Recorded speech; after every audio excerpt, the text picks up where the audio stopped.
All right, Christina, our next question asks, what are some red flags or signs of abuse that you can identify early on in a relationship?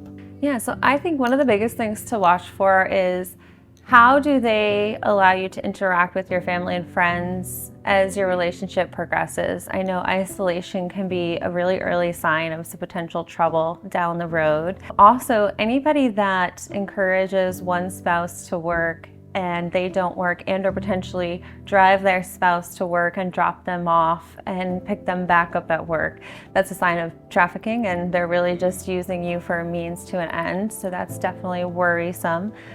Also about the way they respect you and the way they talk about you out in public when you're interacting with their friends and family. Do they hold you to a high esteem? Do they respect you when you're there and when you're not there?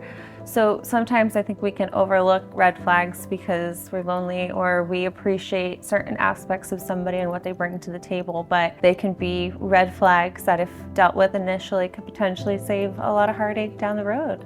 Yeah, no, and you're talking about, you gave one example of, your spouse or your partner driving you to work and then picking you up from work. Would you say that that person is then trying to control your life to some degree? Like what plays into that factor of it? Yeah, it's manipulation of what you're bringing to the table. They want you to feel like they're important because they're driving you there. They're getting you there safely, but in reality, they're not going to work at the same time. They might even be taking your car to go run errands, hang out with friends, to live their life. And then when they pick you back up at work, they almost always expect the proceeds you earn to go to them. So they're not really working towards a better future for you and them as a team. They're really using you as a byproduct to meet their needs. And that to me is always the biggest red flag. Anybody that's working in a relationship and the other person isn't, and or pretends that getting them to and from a place is work. Big red flags.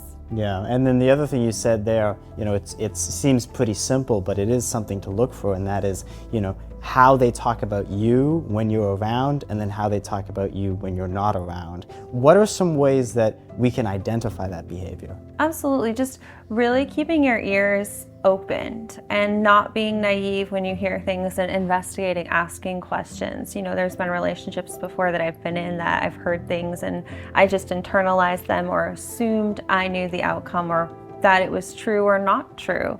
So we really have to give people the benefit of the doubt and approach them and have conversations.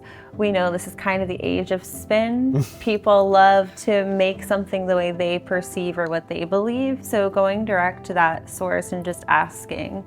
And you can see it in their eyes if they're shocked by what they're hearing or if they pretend they're shocked, but they're registering if they really believed it, but they're going to tell you they didn't in this moment because they're gaslighting you into whatever situation they want you to be in.